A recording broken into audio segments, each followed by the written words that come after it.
జనవరి 2026 నుండి తిరుమల తిరుపతి దేవస్థానాలు టీటీడీ దేశవ్యాప్తంగా ఉన్న తమకు అనుబంధంగా ఉన్న 56 దేవాలయాలకు మార్చ్ 2026 నుండి అన్నప్రసాదం అని పిలువబడే ఉచిత భోజన సేవను విస్తరించాలని నిర్ణయించింది. ఈ కార్యక్రమానికి సంబంధించిన ముఖ్య వివరాలు ఇక్కడ ఉన్నాయి.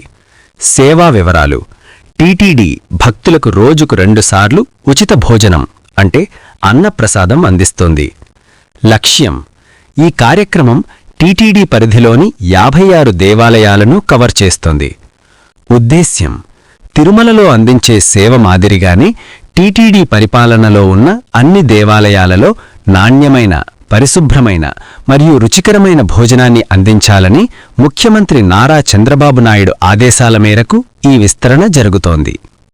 స్థాయి: ప్రస్తుతం టీటీడీ తిరుమల మరియు పరిసర ప్రాంతాలలో ప్రతిరోజు సుమారు 2.5 లక్షల మందికి అన్నదానం చేస్తోంది మరియు ఈ విస్తరణతో ఆ సంఖ్య గణనీయంగా పెరుగుతుందని అంచనా.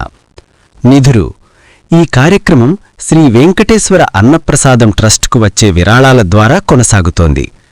జనవరి 2026లో జరిగిన సమీక్షా సమావేశం అనంతరం టీటీడీ కార్యనిర్వహణాధికారి అనిల్ కుమార్ సింఘాల్ ఈ నిర్ణయాన్ని అధికారికంగా ప్రకటించారు.